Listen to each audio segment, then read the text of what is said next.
Hello, beautiful souls, and welcome to the 2025 Tarot Preview for Pisces, Sun, Moon, and Rising signs. As usual, take what resonates, leave the rest behind. Things are never set in stone. These are just energies. You can work with them, you can leave them. It's totally up to you.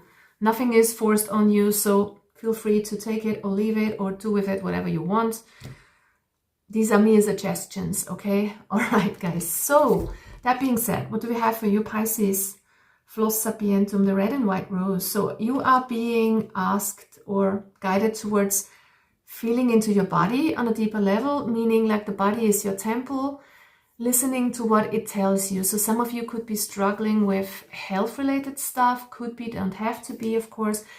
In that sense, the universe tells you you should be really careful with what your body is telling you. Also, when it comes to food, exercise, you know, what would be good for you, what is too much for you. You really have to figure that out, and it's different for each and everybody of you. So try to take the hints that your body is sending you. That might be important for others, and this is not health related. The body is an important tool for you to work with. So you should maybe exercise more. Some of you want to be dancers.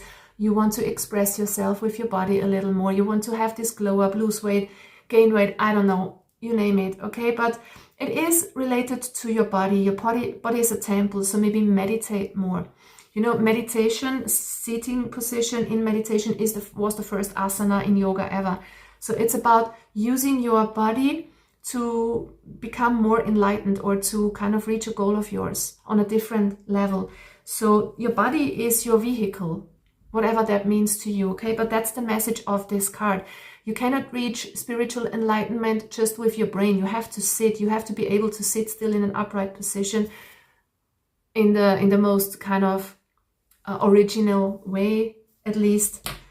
And that's how it's meant. So use your body to achieve your ends, or well, that sounds wrong, but you know what I mean. Use your body. Include your body in everything that you do, even if it's not directly related to it, okay?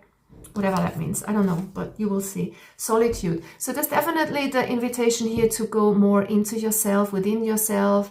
If you have questions that concern your life, the universe and everything, it's 42 by the way, but still for some of you, you will find the answers within you by going inward. Sit, meditate, go to a remote place, to a body of water, the ocean, a lake, a river, whatever you have access to, whatever comes to you naturally, whatever you like. It will give you some peace of mind, and it will bring you more in tune with your emotions.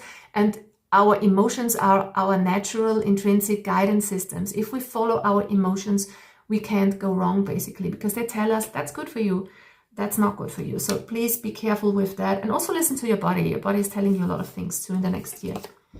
Gemini, the butterfly. Oh, I like this energy. It's very fluttery. It can be very restless, of course, but it's like back and forth. It's explorative. It's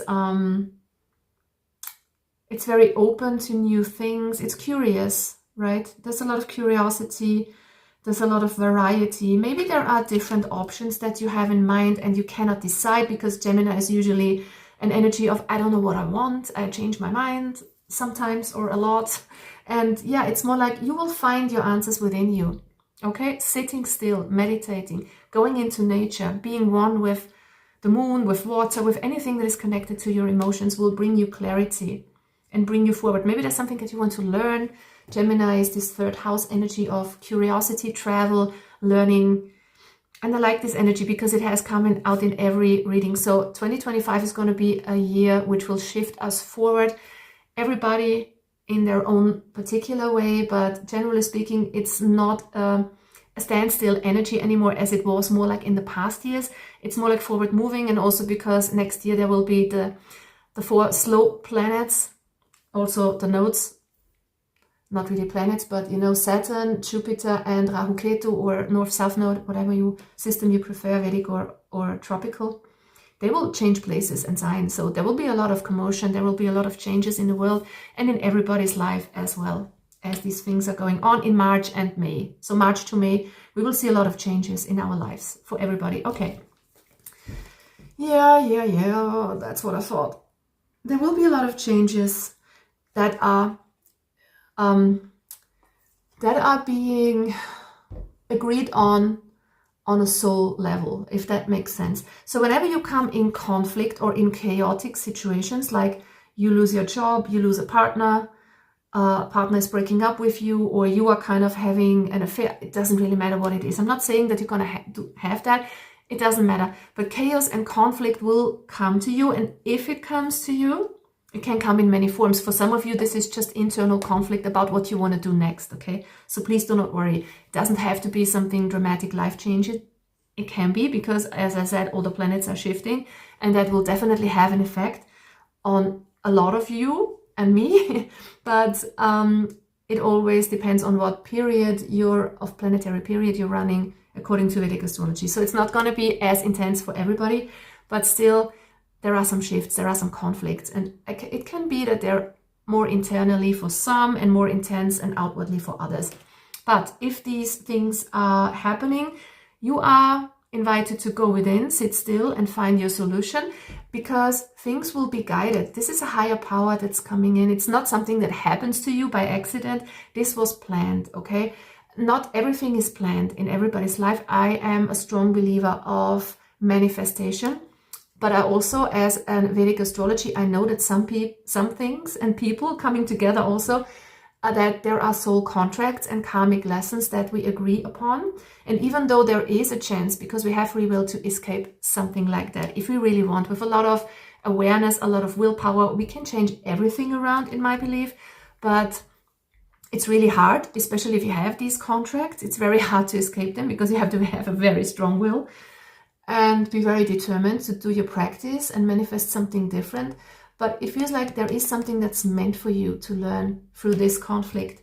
So wherever you meet chaos in your life, and that, to keep it short and simple, wherever you meet something that's falling apart or is really upsetting you, just know that this was meant to happen for you to learn something. Or if something is breaking away from your life that seems a little bit tragic, like your partner leaving you, doesn't have to be, but just as an example, it is meant for you to experience that, because we also have the mending card. So there will be a lot of healing through something that is like a tower moment in your life, okay? So it feels like around March to May especially is what I'm getting, and even later on through eclipse season also, of course. It really depends on your own placements.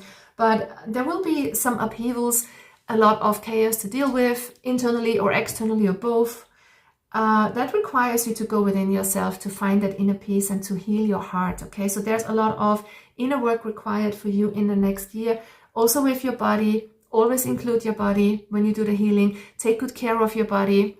Do not neglect yourself, even if something happens and you want to withdraw from the world. So try to take everything into account and nourish yourself and take good care of yourself is what I'm getting. We have the healer, we have the ocean, we have the agape card.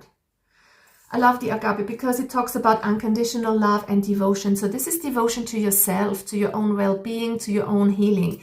Healer card, I mean, it's very self-explanatory. Something will be required for you to heal. Can be your body, can be your heart, can be anything here really. As we have the ocean, it definitely will have to do with deep emotions coming up, as it is for everybody in these transformative times where we are shifting timelines and leveling up our frequency. Of course, we have to do the shadow work. Things are coming up for each and everybody. Nobody is excluded in this. We just might have pushed it on the back burner a little bit, but it can't happen anymore. Things are coming up. So try to sit with your emotions. Go to a body of water. Again, water might be very healing for some of you, being Pisces, wherever you have this placement. But yeah, it's about seeing the bigger picture and diving deep into your emotions and healing them. Also helping others heal for some of you who have gone through intense changes, because some of you have already concluded these changes. Possibly then you can act as a friend, a healer, a mentor for other people, help them get through similar stuff is what I'm saying. Because we have the Gemini, which is also kind of a teacher energy. In my opinion, it's all about communicating and learning and passing on information. So take it as it fits. But agape is asking you to love unconditionally also yourself. Do not see yourself as a victim. Try to get out of victim mentality if you tend to be in that or come into that with things happening, conflicts, clashes, quarrels, you know, whatever happens. Even if somebody is treating you unfairly, could be and you're really being the victim, still try to act with unconditional love, because this is a process that not to protect anybody's action, not at all. But it's not about who's right and who's wrong. It's about what to take from the lesson, okay? So it's about learning to heal and learning to love yourself unconditionally and love another person, even if they did you wrong. So there's a lot about forgiveness and healing here in the next year. Wow. Okay, we have the 10 of Wands coming up in the reverse. There will be challenges. There will be a lot of responsibilities that will be very hard for you. We have upheaval, but it's a very good energy because it comes out in the reverse. The 3 of Swords in the reverse. It's about healing your heart, moving on from heartache. Doesn't have to be love, can be, of course, but can be anything else.